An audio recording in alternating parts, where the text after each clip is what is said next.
ये खबर KR मंगलम university द्वारा प्रस्तुत की गई है। क्या ईरान पर हमला तय है? क्या आसमान छुएगा कच्चा तेल? नमस्कार, आप देख रहे हैं दैनिक जागरण। मैं हूं आपके साथ पल्लवी सिंह।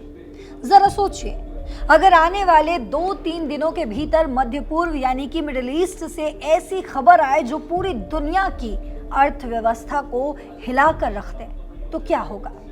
पश्चिम एशिया में पिछले 5-6 महीनों से जारी जंग अब तक के सबसे खतरनाक और घातक मोड़ पर पहुंच चुकी है।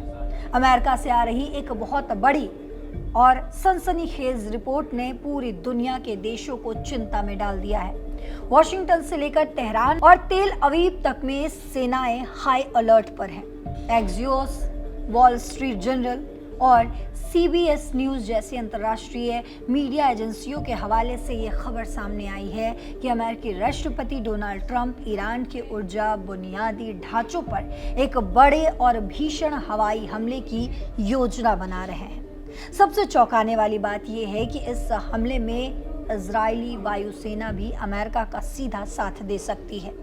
आज के इस स्पेशल रिपोर्ट में हम आपको बताएंगे कि आखिर व्हाइट हाउस के भीतर इस बड़े हमले को लेकर क्या खिचड़ी पक रही है। डोनाल्ड ट्रंप ने कैंप डेविड में क्या बड़ा बयान दिया है और ईरान ने अमेरिका को किस तरह की खुली तबाही की चेतावनी दी है। तो दोस्तों, इस पूरी कहानी की तह तक चलते हैं और समझते हैं कि आखिर पिछले कुछ घंटों में ऐसा क्या हुआ है जिसने वॉशिंगटन से लेकर मिडिल ईस्ट तक खलबली मचा दी है।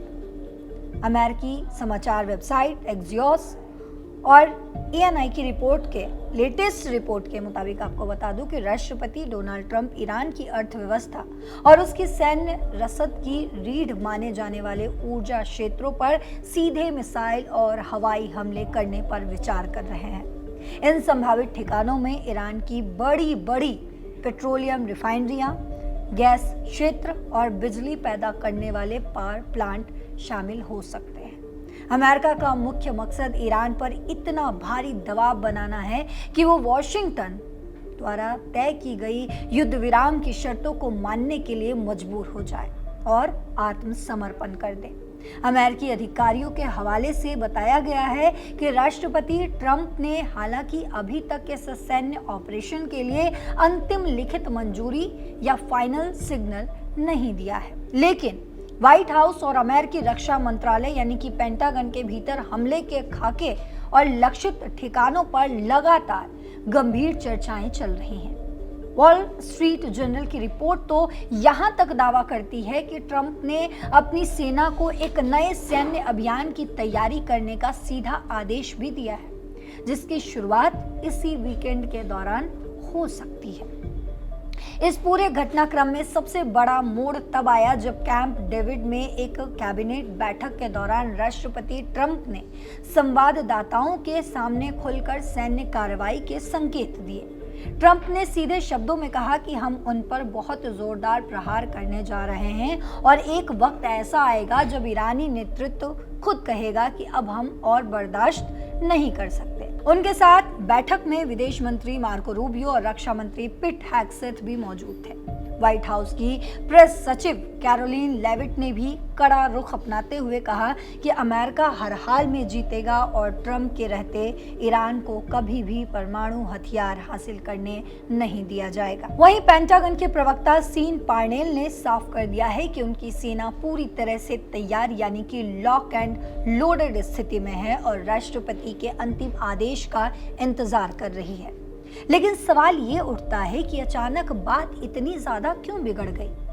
दरअसल पिछले कुछ दिनों से फारस की खाड़ी और स्ट्रेट ऑफ हॉर्मूज में वाणिज्यिक जहाजों पर हमले और अमेरिकी सैन्य ठिकानों पर छिटपुट हमलों की घटनाएं बढ़ी हैं। अमेरिकी अधिकारियों का ये मानना है कि ईरान हाल के दिनों में क्षेत्रीय मोर्चों पर बहुत अधिक आक्रामक हो गया है। ट्रंप ने पहले ही चेतावनी दी थी कि अगर स्ट्रेट ऑफ हॉर्मूज में अंतर्राष्ट्रीय जहाजों पर हमले नहीं रुके तो अमेरिका ईरान के पावर प्लांटों और पुलों को बमों से उड़ा देगा।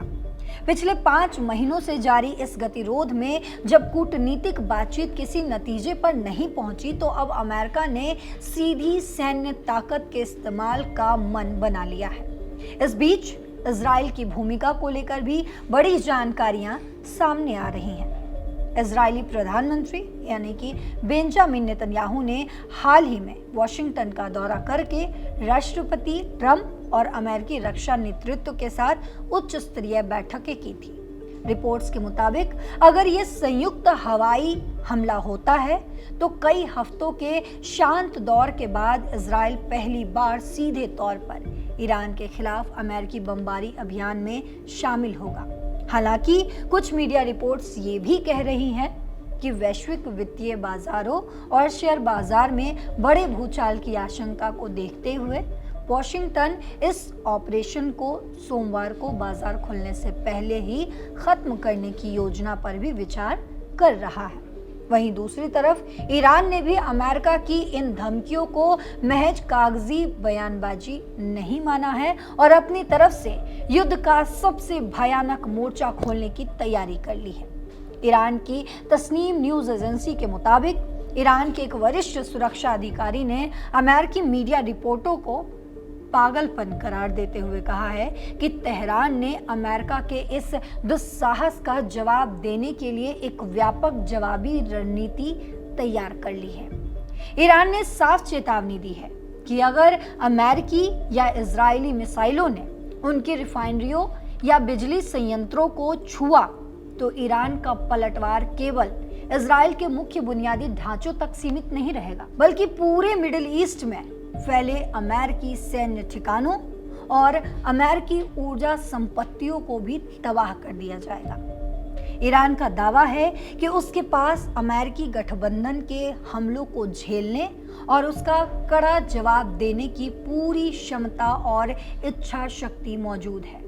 अब सवाल ये है कि आखिर ये खबर पूरी दुनिया और हमारे और आपके लिए इतनी मायने क्यों रखती है। पहला और सबसे बड़ा पहलू है ग्लोबल एनर्जी मार्केट और अर्थव्यवस्था। ईरान दुनिया के सबसे बड़े तेल उत्पादक देशों में से एक है। अगर अमेरिका और इजराइल ईरान के तेल शोधन कारखानों, साउथ पार्स जैसे प्राकृतिक गैस क्षेत्रों और पावर ग्रिड को निशाना बनाते हैं तो अंतर्राष्ट्रीय बाजार में कच्चे तेल की आपूर्ति तुरंत बाधित हो जाएगी। अर्थशास्त्रियों का मानना है कि ऐसे हमलों से कच्चे तेल के दाम प्रति बैरल 100 से 130 डॉलर के पार जा सकते हैं। इसका सीधा असर भारत जैसे विकासशील देशों पर पड़ेगा, जहां पेट्रोल डीजल महंगा होगा, माल ढुलाई की लागत बढ़ेगी और महंगाई चरम पर पहुंच जाएगी। वहीं दूसरा महत्वपूर्ण सवाल ये है कि क्या ये हमला वास्तव में युद्ध रोकने के लिए है या फिर पूरे क्षेत्र को एक सर्वनाशकारी युद्ध में धकेलने के लिए। अमेरिका का मानना है कि ईरान के आर्थिक ढांचों को ध्वस्त करके उसे वार्ता की मेज पर अपनी शर्तों पर लाया जा सकता है, लेकिन इतिहास गवाह है कि जब भी किसी देश के अस्तित्व पर संकट आता है तो कूटनीति के दरवाजे बंद हो जाते हैं। ईरान अगर लाल सागर और फारस की खाड़ी में तेल के टैंकरों की आवाजाही को पूरी तरह से ठप कर देता है या इजराइल पर बैलिस्टिक मिसाइलों की बौछार कर देता है तो इस जंग को रोक पाना किसी के बस में नहीं रहेगा। तीसरा पहलू खुद अमेरिका के भीतर की राजनीति ही है। रिपोर्ट्स बताती है कि राष्ट्रपति ट्रंप के इस कड़े फैसले पर व्हाइट हाउस के अंदर भी मतभेद है। कई सलाहकारों ने इस बात पर चिंता जताई है कि चुनाव और आर्थिक स्थिरता के बीच इतना बड़ा सैन्य जोखिम लेना भारी पड़ सकता है। लेकिन जिस तरह से पेंटागन और इजरायली रक्षा प्रतिष्ठान एक साथ खड़े दिखाई दे रहे हैं, उससे लगता है कि कूटनीति का समय अब लगभग खत्म हो चुका है और फैसले का वक्त आ गया है। अब इस खबर पर आपकी क्या राय है? आपकी जो भी राय हो कमेंट बॉक्स में ज़रूर बताते जाइएगा। साथ ही देश और दुनिया की तमाम खबरों के लिए, तमाम अपडेट्स के लिए जुड़े रहिए दैनिक जागरण के साथ। नमस्कार।